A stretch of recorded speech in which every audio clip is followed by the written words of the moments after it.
We've got a protostar-filled Murph worth of spoilers talking this week about Episode 10 of Prodigy. A Moral Star, Part 2. Initial thoughts. Part 1. Initial thoughts. Part 1. Initial thoughts. I realized it last week, but didn't fit it in that the fact that this episode title is an anagram for Tars Lamora. We're at a mid-season break after 10 episodes. The show promises to be back after some indeterminate amount of time later this year. Gwyn tries to stand up to her father, but apparently her arm sword follows her father's commands also. The fact that comm badges are shortwave translators is revealed to kids and those that don't know about this piece of Trek convenience. Through this, we get a scene of Chimerium miners in love. Rocktalk and Pog are trying to get the power going for air and gravity again when they're chased by the Diviner's flying robots, which in no way resemble the bots from the Matrix. We get our first like from Rock, putting her engineering skills she learned in the time loop to use, and proving she's probably a better engineer than Pog. I've got 2 more likes for the awesome cat noises and purrs from our Cation friend. And then for the scene where it leads the revolt against Dreadnought, and knocks his head off. Of all the action in this episode, this is probably the best, most endearing scene. Though Janeway gets a like for her scene going hand-to-hand with the Diviner, after the reveal that she's triple-crossed him and was just pretending to be bad Janet all along. Apparently she was also part of the upgrades, giving her more flexibility to do more stuff around the ship, like security. This, for me, though, is where it gets weird, and I give this episode its only dislike, for basically everything that happens between this and when Zero uses its Medusan powers to turn the Diviner's mind to mush. So just as Janeway has the Diviner beat by pulling the tube from his precious goo, and Gwyn's about to drop the shield so they can get the rest of the crew back, she buys this line about saving her people, which I have lots of problems with. First off, they never show it, but obviously Gwyn got him some new blue goo in between scenes. What the Diviner tells her is either purposely cryptic or really bad writing, not sure which yet, that Solemn, a city from his destroyed planet, is here now. But it won't be for long. He shows her the city in the holodeck and then shows it destroyed. He totally could have just told her that story without the visual aid.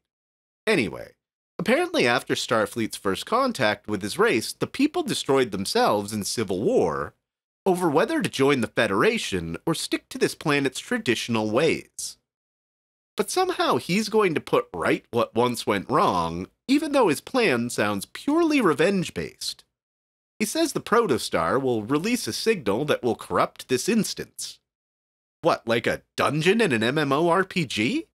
I had to listen to this whole rant 3 times, and I get it, but it still feels like we're bordering on crossing over from sci-fi straight into fantasy magic, and I'm still super unclear how turning the Federation towards a civil war will redeem his planet.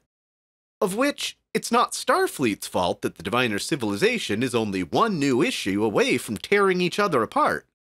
Though as I go on about this rant, I realize I have to give this Star Trek Kids show a like for doing what Trek's done best for 50+ years. Taking issues of the day, and either cleverly or not so cleverly, presenting us with moral arguments, and bad future ends to our current hard roads. The Diviner's planet sure sounds like the current political climate of the United States, but I'm not going to dig any deeper into that one. I've got another like for Zero showing us its true form in absolutely crippling the Diviner. A little over the top compared to what we saw in TOS, what with explosions and stuff, but overall a very fun and well done scene. Though it seems to have had the side effect of setting the Diviner's plan in motion even though he's the equivalent of future Tuvok from Endgame. Or Data as the old man during Masks, drawing pictograms in the sand. Gwyn, just seeing the reflection of Zero, conveniently lost her memories of what just happened, and she's the only one her father told that there's something on board that will bring Starfleet to its knees. And it's not even a sad Kelpian child. Seems noble that Gwyn is now fixated on the Federation, to the point that it's what she's looking at and keeps from looking into the Ark of the Covenant from Indiana Jones.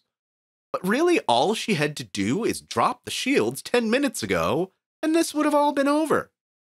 Just when you think all is said and done with the kids of Protostar finally setting a course for the Federation, and you're ready to roll credits, we get what earlier in the season would have been a dislike for skipping over the logical closure point like in the first few episodes. Except no, it's a huge like for non-holographic coffee attached to the arm of the real Admiral Janeway. Apparently, her ship detected all the Protostar's jumps from across the galaxy, and she's out to find her shuttle-crashing former first officer, Chakotay. We're left on a shot of Janeway's ship, the Dauntless, which is a full NCC and not a prototype of a class of vessel we've only sort of seen before. This is a callback to the Voyager episode Hope and Fear, where similar to the plot here, an alien trying to deal payback to the Voyager crew gives them a fake ship labeled NX-01A USS Dauntless. This class seems to have the same forward features, but a very different aft section than the one we've seen in Voyager. It just may be the skinniest aft section of any classic Starfleet design we've ever seen. I wonder if this is hinting that the ship has a quantum slipstream drive. At the end, the former Tars Lamora miners take control of the Rev-12 and are seemingly off to have their own misadventures, with our Cation friend potentially as its captain. While I was hoping it would become a part of the Protostar crew, I guess I can accept that. I have a feeling that the final scene of it holding a comm badge signifies we're going to get a distress call from it sooner or later. One major final thought about Gwyn: we learned the Diviner's intentions and motivations.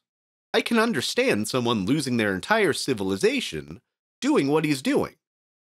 Now, Gwyn's flip-flopping between trusting him and the crew has been kind of annoying. But more than that, has her motivation up until now been purely because it's what's expected of her?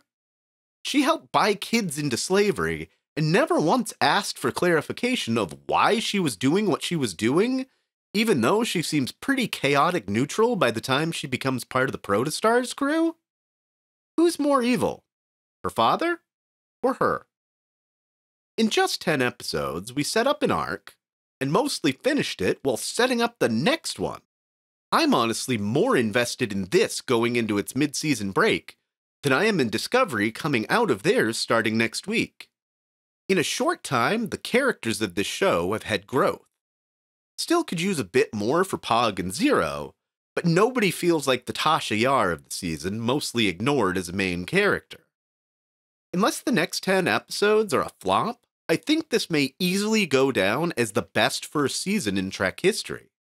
It typically takes 3 seasons for Star Trek series to find their footing, but not this one.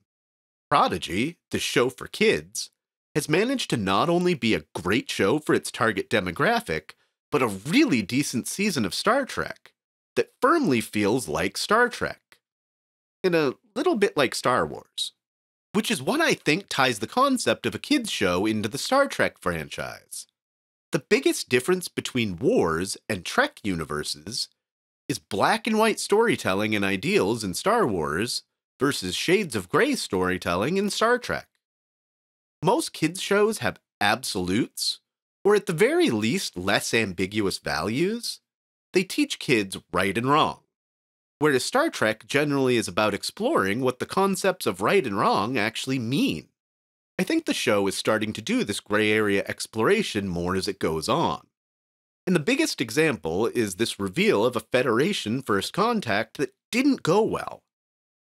It lets us have discussions of the Prime Directive and other responsibilities that the Federation has. I'm looking forward to the continuation of this season with great anticipation. I may do a mid-season thoughts video on this and Discovery before next Thursday, talking about broader arcs and thoughts that develop over the course of the season, though I'm also currently involved in writing and recording a music album in the month of February. This is the 4th year a project portending honor have undertaken the RPM Challenge, to write and record during the shortest month of the year. Links below to the challenge if you want to push yourself as a musician and to portending honor. At the very least, I'll be back here next Thursday discussing the resumption of Discovery Season 4. I've been your host, Dustin Wing.